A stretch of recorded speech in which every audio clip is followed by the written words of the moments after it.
அது எவ்வளோ நாள் ஒன்றா இருப்போம் தெரியாது. வயசுக்கு வந்த பிள்ளை தனி குடித்தனம் போக வேண்டி வரலாம் அப்படின்னு.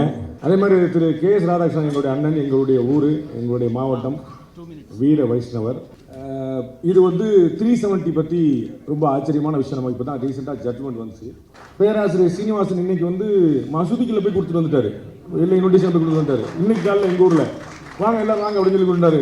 அந்த மாதிரி எல்லா பக்கமும் பாரத பிரதமர் இன்னைக்கு பேசும்போது சொல்றாரு, இந்த ராமர் கோயிலுடைய கும்பாபிஷேகங்கிறது 140 கோடி மக்களுக்கானதுன்றார். அம்பேத்கர் என்ன சொன்னாரோ அதை அப்படியே செய்கிறது பாஜக. அதனால ஒரு புண்ணியமா ஒரு புஷ் அளித்தாப்பி அம்பேத்கரும் நரேந்திர மோடின்னு ஒப்பிட்டு. அதுல எங்க அண்ணன் இளையராஜா சார் அதுக்கு ஒரு முன்னுரை எழுதிட்டார். இவர் எப்படி அம்பேத்கரை ஒப்பிடுவார்? அவர் அம்பேத்கர் அவர் தெளிவா சொல்லியிருக்காரு. பிஜேபி ராஜ்யசபா சீட்டு கொடுத்துச்சு. நான் தான் கேட்டேன், நீங்க கொடுத்துருக்க வேண்டியதானே, என்ன கட்டுச்சு? அது இம்ப்ளிமெண்ட் பண்ண அன்னைக்கு நாடே நடுங்கிருச்சு. அரசாங்கத்தில் ஒரு முடிவு எடுக்கிறதுனா ஏனோ தானோ வாய்க்கு எடுக்கிற முடியல, எனக்கு பிடிக்கல 370 தூக்கு, அப்படி இல்லை. அப்ப எப்படிப்பட்ட பிளானிங் இருக்கு? பாகிஸ்தான் என்ன முயற்சி பண்ணிட்டு இருக்கு, சைனா என்ன வேலை பண்ணிட்டு இருக்கு. அப்ப இந்த வேலையில செஞ்சோம்னா எப்படி இருக்கும்? ஐநா வரைக்கும் சப்போர்ட் பண்ணுமா சொல்ல முடியாது, சாதாரண மனிதர்களால் செய்ய முடியாது. ஆஞ்சநேயருக்கு சொல்ற மாதிரி தான் அசாத்திய சாதக, சாத்தியமில்லாத விஷயங்கள்லாம் சாத்தியமாக்க முடியாது. ஐயோ என்ன இப்படி செஞ்சாங்கன்னா, இப்போ நாங்கள் ஏற்கனவே தேர்தல் அறிக்கை சொல்லிட்டோம். ஐயோ சொல்லிட்டீங்க, ஏற்கனவே ராமர் கோயில் இந்த வந்துருச்சு, 370 அந்த போயிருச்சு, இந்த பொய் சொல்லிட்டு வந்துகிட்டே இருக்கு. இப்படி அதாவது கற்பனை பண்ண முடியாத விஷயங்களை ஒரு தபஸ்வி போல. இன்னைக்கு நான் பாரத பிரதமருடைய குரலை கேட்டபோது அது உண்மையான வார்த்தை தபஸ்வி தான். ஒரு துறவி மட்டும்தான் அப்படி பேச முடியும். முஸ்லீம்கள் குறி வைக்கப்படுறாங்க. இதுதான் பொதுவாக இந்த இடத்துல வைக்கப்படுது. நீங்க எதுக்குப்பா நீங்க காஷ்மீர் போறீங்க, நீங்க முஸ்லீம் குறி வைக்கப்படுறாங்க. அப்ப இந்த 370 என்ன சொல்லுது, இந்த 35A என்ன சொல்லுது அப்படிங்கிற எந்த புரிதலும் கிடையாது. நான் நிறைய இடத்துல சொல்லியிருக்கேன். இந்தியா முழுக்க ஒரு நோய் வந்துருச்சு. என்ன அப்படின்னா, நான் ஒரு திட்டத்தை எதிர்க்கிறேன். ஏன் எதிர்க்கிறேன்? மோடி கொண்டு வந்தாரு, அது போதாதா நான் எதிர்க்கிறேன். என்னன்னா இப்ப சிஏஏ சண்டைக்கு வர்றாங்க. சிஏஏல என்னப்பா பிரச்சனை இருக்குன்னு முஸ்லீம்களை குறி வைக்கிறது அப்படின்னாங்க. இந்தியாவில் இருக்கக்கூடிய ஒரு முஸ்லீமுக்கு சிஏஏ பிரச்சனைனால ஒரு ஆபத்துன்னு சொல்லு, நான் கட்சியிலே சேர்ந்துறேன். இந்த 75 வருஷம் சுதந்திர தினத்துல அமிர்த காலம் நோக்கி போயிட்டு இருக்கிற இடத்துல ஜம்மு காஷ்மீர் மாநிலத்தில் இடஒதுக்கீடு கிடையாது. இடஒதுக்கீடு கிடையாதுன்னு நம்ம ஊர் சமூக நீதி போராளிகள் எவ்வளவு சண்டைக்கு போனோம். பெண்ணுரிமை பெரியார் சொன்னப்ப உங்களுக்கு படிப்பே வந்துச்சு பெண்களுக்கெல்லாம், ஆமா தானே? அந்த ஊர்ல ஒரு பெண் இன்னொரு மாநிலத்தை சேர்ந்தோட திருமணம் பண்ணிட்டா அவளுடைய அடிப்படை உரிமையே பறி போயிருக்கு. அவளுக்கு அந்த ஊர்ல சொத்து கிடையாது, சுகம் கிடையாது, வீடு கிடையாது, எதுவுமே கிடையாது. முஸ்லிம்களுக்கு எதிரான சொல்றாங்க பாருங்க. 47 கலவரத்தின் போது பிஓகே உள்பட அந்த பகுதிகளில் இருந்து வந்த நிறைய பேர், அந்த வன்முறை தாங்காம நிறைய பேர் இந்தியாவுக்குள்ள வர்றாங்க, ஜம்மு காஷ்மீருக்குள்ள வர்றாங்க. முஸ்லிம்களும் மற்ற மதத்தவர்கள். திரு அமித்ஷா அவர்கள் குறிப்பிட்டது போல அப்படி அகதிகளாக வந்த 2 பேர் இந்தியாவில் பிரதமரே ஆயிட்டாங்க. அந்த அகதிகளுக்கு கடைசி வரைக்கும் ஜம்மு காஷ்மீர்ல குடியுரிமையே கிடையாது, இப்ப வரைக்கும் கிடையாது. எந்த சட்டம் இந்தியாவில் போட்டாலும் ஜம்மு காஷ்மீர் மாநிலம் நீங்களாக வரும். அவங்களுக்கு முதல்ல பிரீமியர் தான் சொல்லிட்டு இருந்தாங்க, சீஃப் மினிஸ்டர்ங்கிறதே கிடையாது. அவங்களுக்கு தனி கான்ஸ்டிடியூஷன், அவங்களுக்கு தனி கொடி. அப்புறம் ஒரே நாடு எப்படி வரும்? நரேந்திர மோடி அவர்களோ ஒரே நாடு ஒரே தேர்தல், ஒரே நாடு ஒரே ரேஷன் கார்டு, ஒரே நாடு ஒரே பிரதமர், விட்டா ஒரே நாடு ஒரே கட்சி சொல்லிடுவார் போல. பூரா போயிட்டு ஒரே நாடுன்னு போயிட்டு காற்று புகாத இடத்துல கூட அதானி பூந்துருவார். தமிழ்நாட்டில் முந்தானத்து வரைக்கும் வில்லனா இருந்தார், முந்தானத்துல நல்லவனா மாட்டார். ஏன்? 42,000 கோடி ரூபாய் இன்வெஸ்ட்மெண்ட் பண்ணியிருக்காரு. முதலீட்டாளர் மாநாட்டில் அதானி வரணும். நம்ம பிஜேபி ஐடி சும்மா இருக்குமா? அதானி பத்தி முந்தானத்து என்ன சொன்னாரு, அதுக்கு முன்னாடி என்ன சொன்னாங்க, அதுக்கு முன்னாடி அது 42,000 கோடி கொடுக்கட்டுமே, அதுக்குள்ள முடிஞ்சு வச்சு. இன்னும் 20 நிமிஷம் இருக்கு எனக்கு.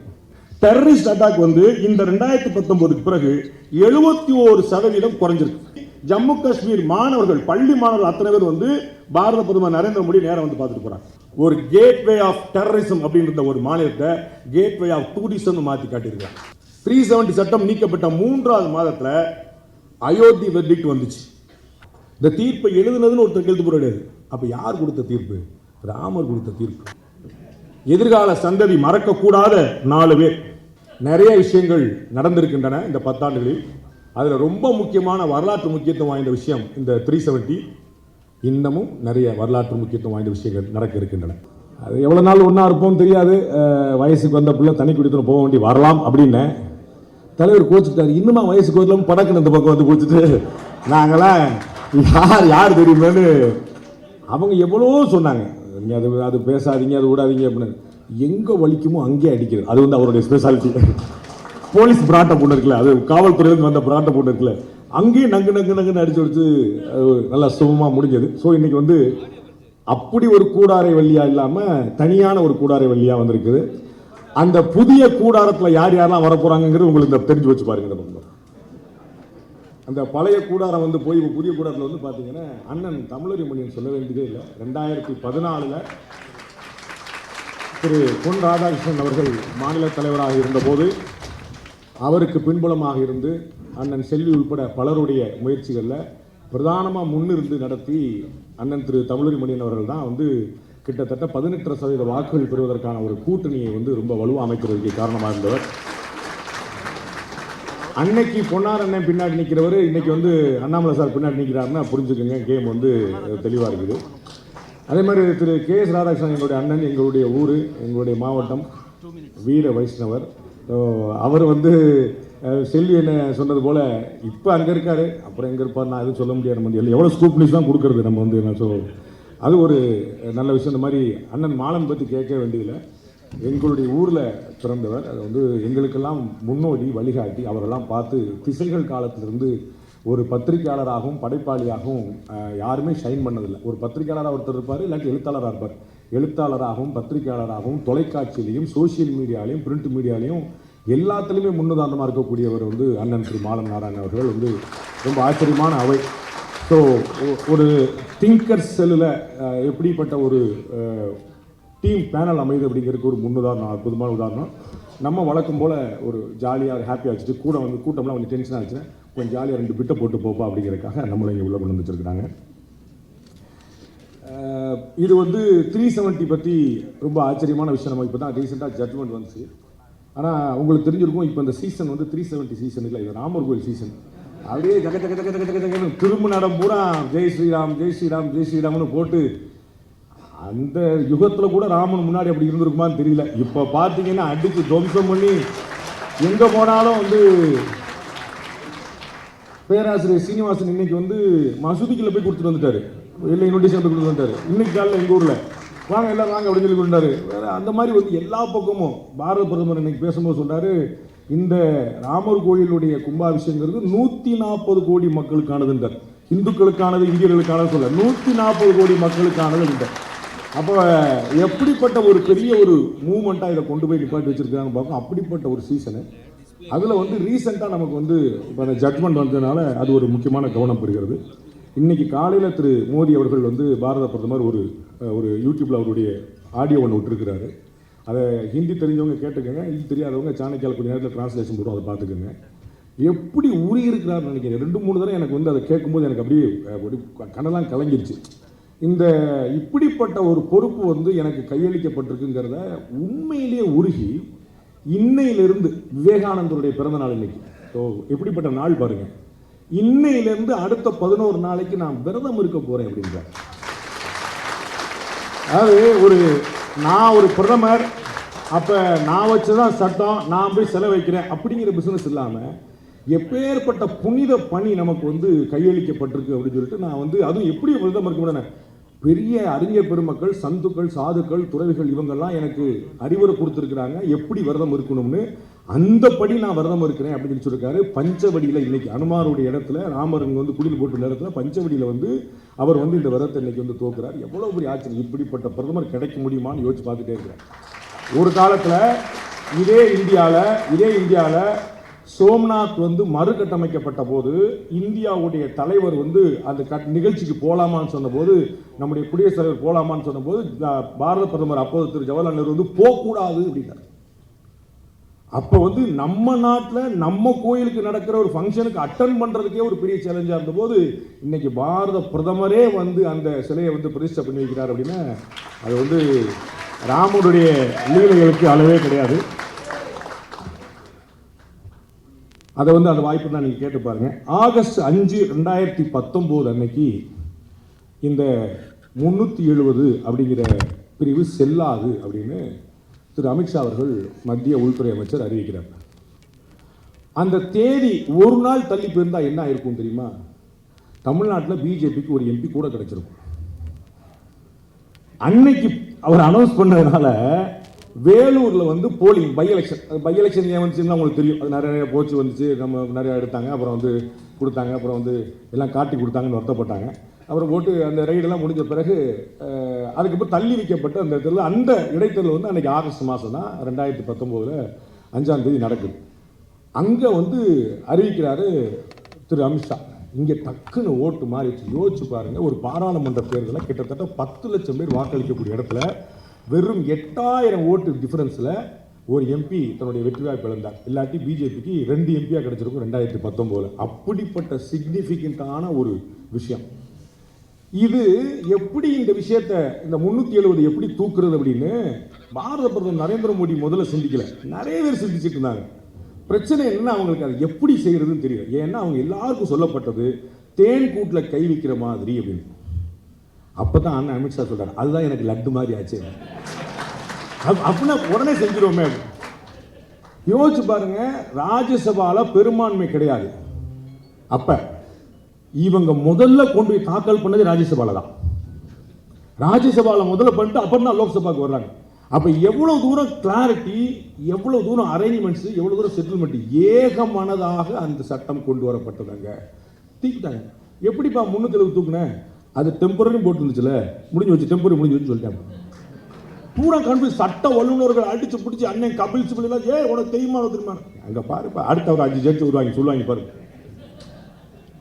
பயங்கரமான சாதாரண விஷயம். இவ்வளவு சிம்பிளா பண்ண முடியுமா அப்படின்னு நான் வந்து அன்னைக்கு தேதிக்கு ஸ்ரீவில்லிபுத்தூர்ல இருந்தேன். நான் சொன்னேன், நான் ஒருவேளை அந்த சீட்ல இருந்தா அது வேண்டாம்னு நினைச்சிருப்பேன். அதெல்லாம் போக வேண்டாம், இருந்துட்டு போட்டு. அப்படித்தான் பல பேர், அப்படித்தான் 70 வருஷமா விட்டுட்டோம். அது மாட்டு இருந்துட்டு போகுது, அது மாட்டு இருந்துட்டு போகுது. அந்த டெம்பரவரினா எத்தனை வருஷம் பா டெம்பரரி ஒரு கணக்கு இருக்குல்ல. டெம்பரரினா முடிஞ்சு வச்சுக்க. அங்க வல்லபாய் பட்டேல் ஆசைப்பட்டாரு, பாபா சாஹேப் அம்பேத்கர் ஆசைப்பட்டாரு. அதை பாரத பிரதமர் நரேந்திர மோடியும் உள்துறை அமைச்சர் அமித்ஷா செய்கிறார். இதை கவனிக்க வேண்டிய விஷயம் தான். இது நரேந்திர மோடி அவர்களுடைய ஆசை இல்ல, பாபா சாஹேப் அம்பேத்கர் அவருடைய ஆசை. இந்த 370 சட்டத்துறை அமைச்சராக இருந்த திரு அம்பேத்கர் கொண்டு வந்ததில்ல, அவர் தான் லா மினிஸ்டர். அவர் கொண்டு வரல, நம்ம ஊரை சேர்ந்த வேற ஒரு மினிஸ்டர் கொடுத்து கொண்டு வந்தாங்க. யோசிச்சு பாருங்க. அப்ப அவருக்கு உடன்பாடு இல்லைங்கிற எவ்வளவு காட்டுறாரு. அந்த ராஜாட்ட பேசும்போது சண்டை போடுறாரு, நான் என் ராணுவத்தோட போய் என் ஆள் சாவா, நீ ஒன்றும் வர மாட்டேன், நாங்கள் உனக்கு எழுதி வச்சிருக்கோம், உனக்கு எங்க கூட சேர்ந்தா சரி, இல்லாட்டி கிடையாது. அப்ப அவ்வளவு பெரிய தெளிவு அவருக்கு. ஆனால் என்ன பிரச்சனை, தமிழ்நாட்டில் பாபா சாஹிப்புடைய பெயரை பயன்படுத்துகிற அத்தனை பேருமே அவர் என்னென்னலாம் சொன்னாரோ அந்த கொள்கைக்கு விரோதமா இருக்காங்க. அத்தனை அப்படியே அப்படியே டீட்டெயில்ஸ். இந்தியா ஒன்னா அவர் போய் சொல்லியிருக்காரு. அபிஷியல் லாங்குவேஜ் என்ன அவர் போய் சொல்லியிருக்காரு. மாநில சுயாட்சி அவர் போய் சொல்லியிருக்காரு.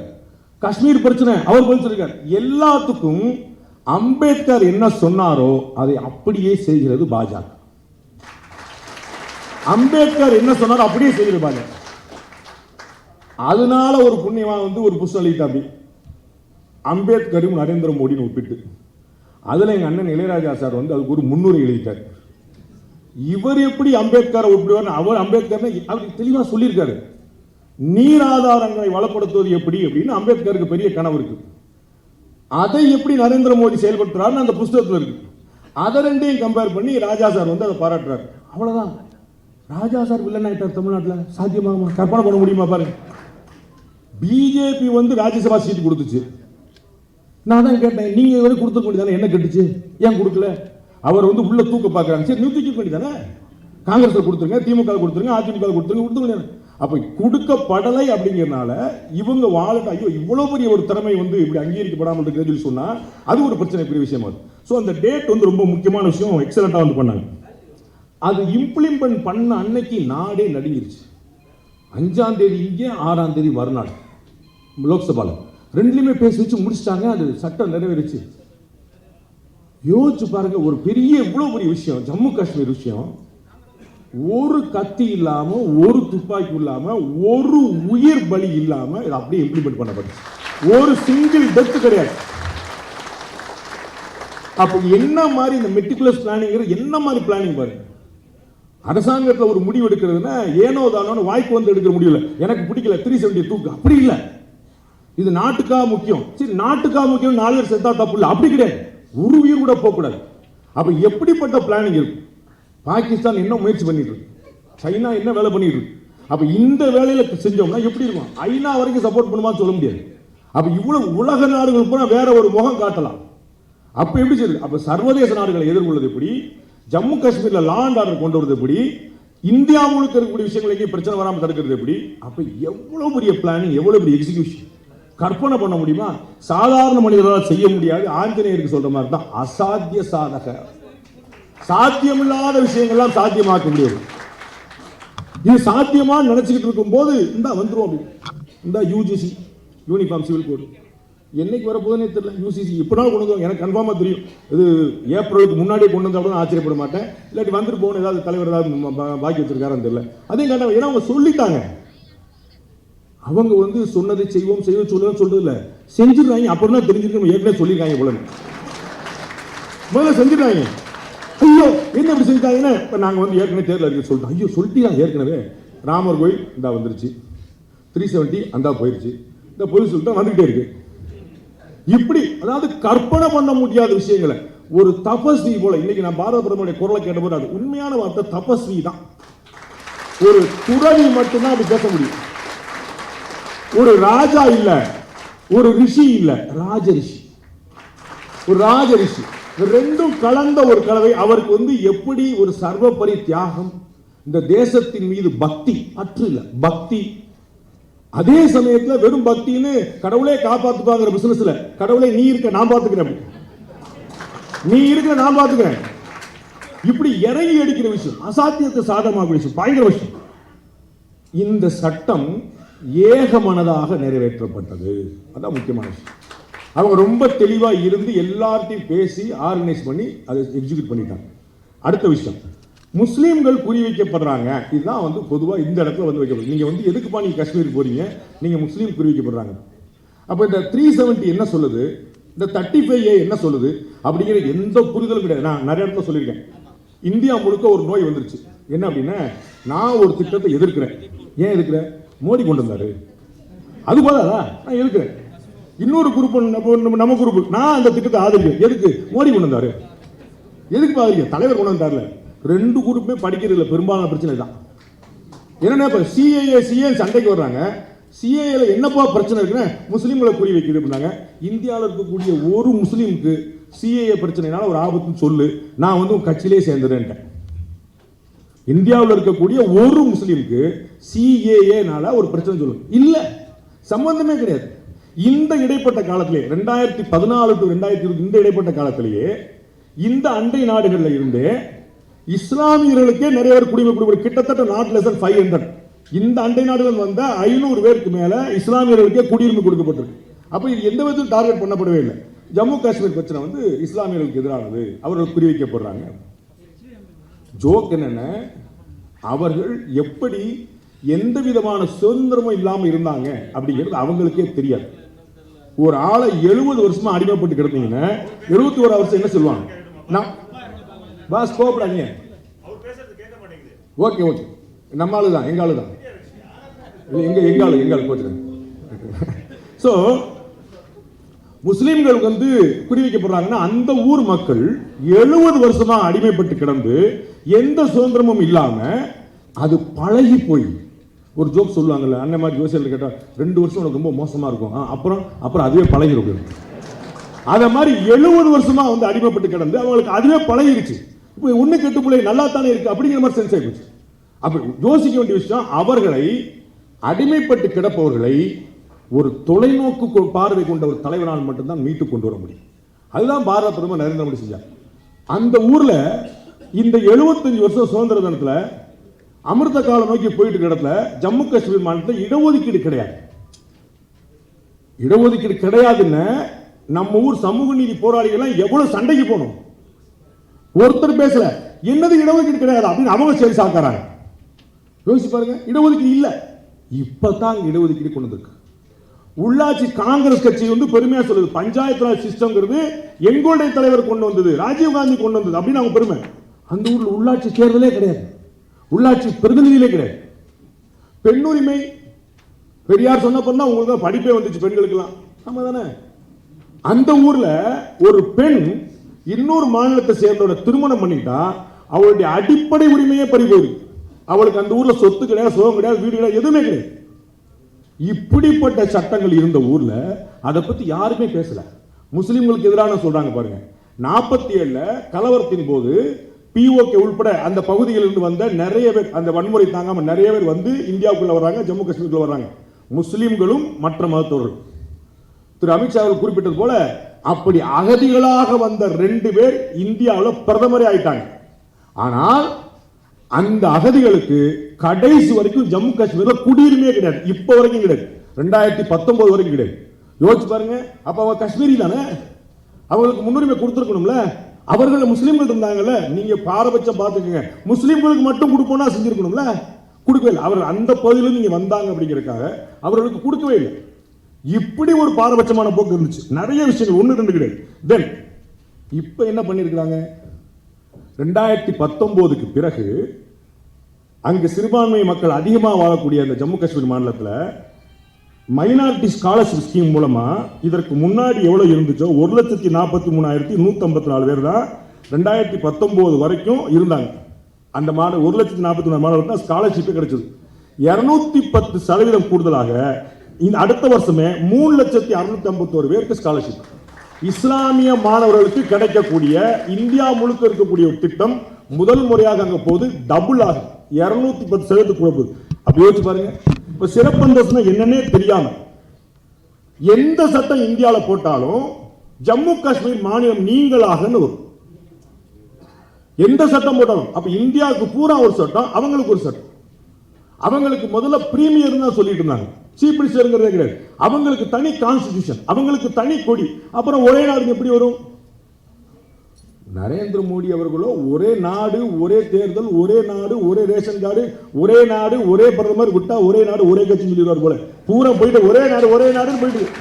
அப்ப ஒரே நாடுன்னு சொல்லிட்டு இருந்தவருக்கு ஜம்மு காஷ்மீருக்கு மட்டும் தனியான எப்படி ஒத்து வரும் அவருக்கு? அப்ப யோசிச்சு பாருங்க. இப்படி தமிழ்நாட்டில் ஒரு பகுதி வந்து நான் எங்களுக்கு தனியா வச்சுக்கணும் ஒத்துப்பாங்களா? தமிழக ஒத்துக்கணுமா? எந்த மாநிலம் ஒத்துக்க முடியும்? அப்ப ஒவ்வொரு விஷயத்துக்கும் பாத்தீங்கன்னா சாதாரண விஷயத்துக்குள்ள அங்க வேற ஒரு பாரபட்சமான விஷயம். 300 வருஷமா இருந்த அந்த சாரதா பீடம் வந்து இங்க வந்து நிற்குது. சங்கராச்சாரியார் சிலை அங்க வந்து நிற்குது. 32 வருஷமா கோயில பூஜை நடக்காத இடத்துல பூஜை நடக்குது. இப்ப இந்த பிரச்சனையும் நடக்கல. நான் சொல்றது நம்ம ஜம்மு காஷ்மீர் மாநிலத்துல, ஸ்ரீவைகுண்டத்துல இல்ல, ஜம்மு காஷ்மீர் மாநிலத்துல அங்க வந்து சாரதா பீடம், அங்க வந்து சங்கராச்சாரியார் சிலை, அங்க வந்து 32 வருஷமா பூஜை இல்லாத இடத்துல கோயில்ல பூஜை எப்படி நடக்குது? அப்ப இதெல்லாம் நடக்க முடியுமான்னு சொன்னாங்களே, எப்படி சாத்தியமாச்சு? அப்ப இவர்களுக்கு மனம் இல்லை, பாரபட்சமா இருந்தாங்க. அதான் ரொம்ப முக்கியமான விஷயம். தென் இப்ப இண்டஸ்ட்ரி ஃபுல்லா உள்ள போயிடுச்சு. காற்று புகாத இடத்துல கூட அதானி பூந்துருவார். தமிழ்நாட்டில் முந்தானத்து வரைக்கும் வில்லனா இருந்தார், முந்தானத்தில் நல்லவனா மாட்டார். ஏன்? 42,000 கோடி ரூபாய் இன்வெஸ்ட்மெண்ட் பண்ணியிருக்காரு. முதலீட்டாளர் மாநாட்டில் அதானி வரணும். நம்ம பிஜேபி ஐடி சும்மா இருக்குமா? அதானி பத்தி முந்தானத்து என்ன சொன்னாரு, அதுக்கு முன்னாடி என்ன சொன்னாங்க, அதுக்கு முன்னாடி அது 42,000 கோடி கொடுக்கட்டுமே, அதுக்குள்ள முடிஞ்சு வச்சு. இன்னும் 20 நிமிஷம் இருக்கு எனக்கு. அப்ப 42,000 கோடி இன்வெஸ்ட்மெண்ட் கொடுக்கும்போது பொருளாதாரம் எப்படி வளர்க்கிறது? அப்படிப்பட்ட பொருளாதாரம் ஜம்மு காஷ்மீர்ல வளரணுமா வேண்டாமா? அந்த வளர்ச்சி வந்துடக்கூடாதுங்கிறதுக்காக தான் பாகிஸ்தானுடைய சதியும் சைனாவுடைய சதியும் உள்ளெடுத்துட்டு இங்க வந்து பண்ணிட்டு இருந்தாங்க. டெரரிஸ்ட் அட்டாக் வந்து இந்த 2019க்கு பிறகு 71% குறைஞ்சிருக்கு. பயங்கரவாத தாக்குதல் அதிகாரப்பூர்வமான 71% குறைஞ்சிருக்கு. டெரர் இனிஷியேட்டிவ் இன்சிடென்ட் வந்து 2023 நவம்பர் 15 வரைக்கும் 41 இன்சிடென்ட் ஆனது. வருஷத்துக்கு 100 நடந்துட்டு இருந்தது. போன வருஷம் பார்த்தீங்கன்னா வெறும் 41 இன்சிடென்ட் தான். அதாவது சின்னதுல இருந்து பெருசு மொத்த ஈவெண்ட் மொத்த இன்சிடென்ட்ஸ் 41 இன்சிடென்ட்ஸ் தான். சிவிலியன்ஸ் கில்டு 55-60 சாதாரணமாக இருந்துச்சு 2018. 2023 பார்த்தீங்கன்னா வெறும் 13 பேர் தான் 2023. அப்படியே ஹாஃபா குறைஞ்சு ஓடிக்கிட்டே இருக்கு. முன்னாடி எல்லாம் வந்து வேலை பார்க்கறதுக்கு அஞ்சுவாங்க. நம்ம பார்த்தவங்களுக்கு ஞாபகம் இருக்கும், அசருதீன் ஒரு இளைஞர் காவல்துறையில் இருந்தார், போலீஸ் இருந்தார், ஜம்மு காஷ்மீர் போலீஸ் இருந்தார். அவர் பயங்கரவாதிகளால் விடுமுறை நேரத்தில் கொல்லப்பட்டார். விடுமுறை நேரத்தில் கொல்லப்பட்ட போது அவருடைய தம்பி எந்திரிச்சு சொல்றாரு, நான் திரும்ப போலீஸுக்கு போறேன் அப்படின்னு. ஜம்மு காஷ்மீர் மாநிலத்தில் சாத்தியமா? அமைச்சர் நிர்மலா சீதாராமன் போய் அவங்க வீட்டில் போய் பார்த்து வந்தாங்க ஜம்மு காஷ்மீர் மாநிலத்தில். அப்ப எப்படிப்பட்ட மனநிலை மாற்றம் அங்க வந்திருக்கு பாருங்க. எதிரே இருக்கக்கூடிய எல்லாம் பயங்கரவாதிகள் இருந்துச்சு, கல்லடிச்சுட்டு இருந்தாங்க. ஸ்கூல் ஸ்டூடெண்ட்ஸ் வந்து கல்லடிச்சுட்டு இருந்தாங்க ராணுவத்தின் மீது. இப்ப எல்லாருக்கும் ஆதரவு. 15 நாள் முன்னாடி ஜம்மு காஷ்மீர் மாணவர்கள், பள்ளி மாணவர்கள் அத்தனை பேர் வந்து பாரத பிரதமர் நரேந்திர மோடி நேரம் வந்து பார்த்துட்டு போறாங்க. அப்படிப்பட்ட ஒரு பெரிய ஒரு டிராஸ்டிக் சேஞ்ச் சொல்லுவாங்க பாருங்க. அந்த மாதிரி 53 ப்ராஜெக்ட் 2019க்கு பிறகு 58,477 கோடி ரூபாய் மதிப்புள்ள 53 ப்ராஜெக்டை இந்த மத்திய அரசு செஞ்சிருக்கு. யோசிச்சு பாருங்க, வேற முன்னாடி வந்து சாத்தியமா இருக்கான்னு பாருங்க. 3 குடும்பம் மட்டும்தான் இருந்த இடத்துல இப்போது செஞ்சிருக்காங்க. 7 புது மெடிக்கல் காலேஜ், 7 புது மெடிக்கல் காலேஜ் ஜம்மு காஷ்மீர் மாநிலத்தில். 28 BSc nursing colleges, 19 BSc paramedical colleges, 800 மொத்தமே இது வரைக்கும் 500 எம்பிபிஎஸ் சீட் தான் இருந்துச்சு அந்த ஊர்ல. 800 எம்பிபிஎஸ் சீட் வந்து கூட்டிட்டாங்க. 1300 எம்பிபிஎஸ் சீட் ஜம்மு காஷ்மீர்ல. நமக்கு இணையா கிட்டத்தட்ட எப்படிப்பட்ட விஷயம் பாருங்க. 6912 கிலோமீட்டருக்கு ரோடு புதுசா போட்டு வச்சிருக்காங்க. சொல்லிக்கிட்டே போலாம். டூரிசம் வந்து எகிரிப்பு கிடக்கு. 1,88,00,000 பேர் போன ஒரு வருஷம் மட்டும் வந்தவங்க. 1,88,00,000 பேர் ஜம்மு காஷ்மீருக்கு மட்டும். ஒரு கேட்வே ஆஃப் டெரரிசம் அப்படின்ற ஒரு மாநிலத்தை கேட்வே ஆஃப் டூரிசம் மாத்தி காட்டியிருக்காங்க. யோசிச்சு பாருங்க, எப்படிப்பட்ட விஷயம். சாதாரணமா செய்ய முடியுமா? அந்த பிரச்சனையில இப்ப டிசம்பர் மாசம் தீர்ப்பு வந்தது. என்னுடைய பார்வை, இந்த 370 சட்டம் நீக்கப்பட்ட 3வது மாதத்தில் 370 சட்டம் நீக்கப்பட்ட 3வது மாதத்தில் அயோத்தி வெர்டிக்ட் வந்துச்சு. இந்த 370 நீக்கப்படுது 90 நாள் நவம்பர் மாதம் 9ஆம் தேதி, if I am not wrong, 2019 இந்த பாபர் மசூதி இடிச்சுட்டு அந்த இடம் வந்து அயோத்தி ராமருக்கு சொந்தமானதான், அவருடைய ஜன்மஸ்தானம் தான் அப்படின்னு தீர்ப்பு வந்துச்சு. நான் திடமா நம்புறேன், இந்த ஆகஸ்ட் 5, 2019 இவர்கள் இந்த 370 நீக்கி இந்தியாவில் சட்டம் ஒழுங்கு எப்படி பேணி பாதுகாத்திருக்கிறார்கள் 3 மாசம் கண்கூடா பார்த்த உச்ச நீதிமன்றம் கன்வின்ஸ் ஆகி இந்த தீர்ப்பையும் சொல்லிடுவோம், இதை அவங்க சமாளிப்பாங்க முடிவு பண்ணிட்டாங்க. அது இறைவனுடைய கடை தான். இன்னைக்கு தலைமை நீதிபதியாக கூடிய திரு சந்திரசூட் சொல்றார், அந்த நீதி ஒரே ஒரு பாயிண்ட் மட்டும் சொல்லி முடிக்கிறேன். நீதிபதிகள் வழக்கமா 2 பேருக்கு மேல இருந்து தீர்ப்பு சொன்னாங்கன்னா, அமர்வு பெஞ்ச் இருந்துச்சுன்னா அவங்க வழக்கமா கூடி உட்கார்ந்து பேசி, நான் இது சொல்ல போறேன், நீங்க சொல்ல போறீங்க, நீங்க எதிர்ப்பீங்களா, நான் மறுக்கிறேன்னா என்னுடைய பாயிண்ட் எஸ், உங்களுடைய பாயிண்ட் நோ அப்படின்னு சொல்லி பேசி வச்சு பண்ணுவாங்க. அப்புறம் வந்து 4-5 நீதிபதிகள் இருந்தாங்கன்னா அந்த நீதிபதிகள் எழுதுறதுன்னு ஒருத்தர் இருப்பார். அந்த தீர்ப்புல ரஞ்சன் கோகோய் அவர்கள் தலைமை நீதிபதியாக இருக்கும்போது டி.ஒய். சந்திரசூட் அவர்கள் அந்த 5 நீதிபதிகள் இருக்கிறாங்க. ஒரு இஸ்லாமிய நீதிபதி அங்க இருக்கிறார். அந்த 5 பேர் இருக்கும்போது அன்னைக்கு என்ன முடிவு பண்ணிடுறாங்க, நாம 5 பேரும் என்ன சொல்ல போறோம்னு யார்ட்டையும் சொல்றது கிடையாது. நம்ம 5 பேரும் என்ன எழுதிக்கணும்னு யார்ட்டையும் சொல்றது கிடையாது. இந்த தீர்ப்பை எழுதுனதுன்னு ஒருத்தர் கையெழுத்து போடுறது கிடையாது. இந்த தீர்ப்பை எழுதுனதுன்னு ஒருத்தர் கையெழுத்து போடுறது கிடையாது. அப்ப யார் கொடுத்த தீர்ப்பு? ராமர் கொடுத்த தீர்ப்பு. கீழே ஜட்மெண்ட்ல கையெழுத்தே கிடையாது. அப்ப 5 நீதிபதிகளும் ஒருத்தருக்கு ஒருத்தர் பேசிக்கிடாம இந்த ஜட்மெண்ட்டை சொல்ல முடியுதுன்னா அதற்கு காரணம் இந்த 370. இந்த 370 நீக்கி 3 மாசம் இந்தியாவில் எங்கேயுமே ஒரு சின்ன அசம்பாவிதம் நடக்காத போது நீதிமன்றத்துக்கே ஒரு கன்விக்ஷன் வருது, ஆகா இவங்க பயங்கரமான ஆளுங்க செஞ்சிருவாங்க. எதிர்கால சந்ததி மறக்க கூடாத 4 பேர்.